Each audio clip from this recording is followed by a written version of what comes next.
Right now we're at 12.4. And what we're going to do is we're going to start this up. If you've got a machine that seems to have a charging problem, you're not sure if the problem is the battery or if the alternator is not producing enough electricity to charge the battery, really the only tool you really need is a multimeter. I'm going to measure battery voltage. So it's sitting here at rest. What's my battery voltage? And right now we're at 12.4. We're going to start it up. And just like this battery charger, what should the voltage do when I start it up? Go down. Go up. It's not going to go down. What's it going to go up to? 16.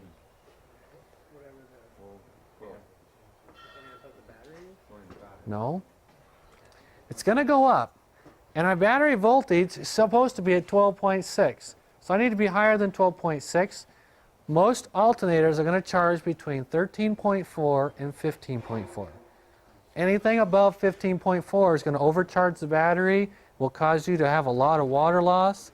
And so if you're having one that charges higher than 15.4, your battery will tend to run out of water a lot because it's boiling, too much agitation in there, and it runs out of water. You'll see a lot of moisture on top. Your terminals tend to corrode a lot. That's because there's too much activity in your battery and it's venting too much, and it will cause the batteries to corrode pretty quickly. So when I start this thing up, the voltage should climb from 12.4 up to at least minimum 13.4, between 13.4 and 15.4.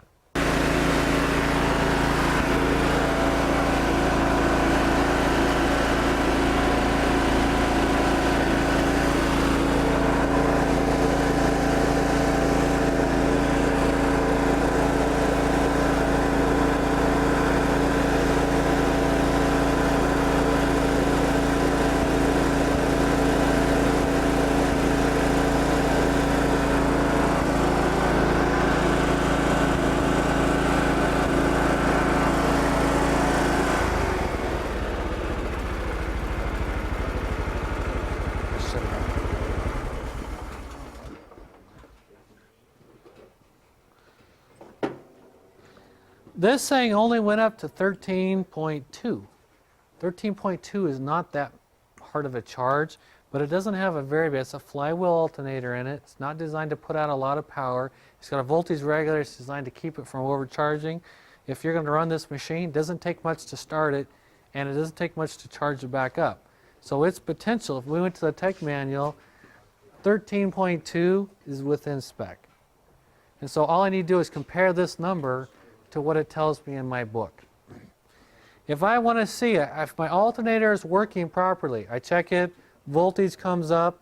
If it's coming up, my alternator has to be working and my regulator has to be working. If it didn't come up, I would have to go down that system and figure out which one of the two is not working. So in this case, it's working because it went higher. If it's higher, it's going to charge it. If it did that, I'm still having a problem with starting because my battery seems weak, then I would go ahead, and that's when I would perform my battery load test. I'm going to look at my battery and see what is the half the cold. I'm going to load it at half the cold cranking amps. So I'm going to look at it, and it says 342. So our battery has 342 cold cranking amps. I want to load it at half the cold cranking amps. So we need to be at 320 or 120. No. What's 340 divided by 2? 170, right in there. So I want to load it for how long? 15 seconds. And I should have a voltage that shouldn't drop below 9 volts. So I'm going to look over here. The top one is the amount of amps that I'm drawing. I want 170. So I'm going to turn it. And as soon as I get it to come up here pretty close, I'm going to start counting. Count to 15. And I'm going to look over here. Anytime that this number falls below 9 in that time frame, we're done. So I don't have to hold it for 15 if it's already at 6 by the time I get to 10. So at any time, if it falls below, we'll be done. If it holds more than 9 volts for 15 seconds, we have a good battery.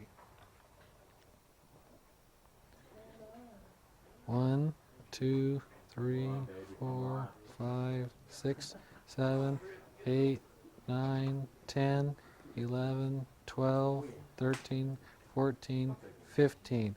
And we're at 8.5. Pretty weak. And so it fell all the way down to 8.5. And so 8.5 is below the threshold that is a good battery.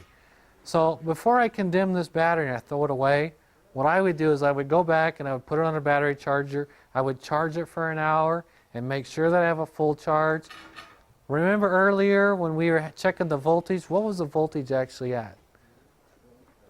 11.9. You guys notice that? 11.9 is not a fully charged battery. So we started out with a battery that was weak. We went through, we put the battery charger on for a few minutes, did all that testing, and we started it, we ran it for a few minutes, but the starter drew it down a little bit, then we charged it. We really haven't charged it. So we started out weak, and it fell weak on it. But it didn't really fall. I mean, it held in there, but not very, very well. And so what we're going to do is we would go back, we would charge it, bring it back up, make sure it's fully charged. We would probably want to check our water level to make sure it's not low.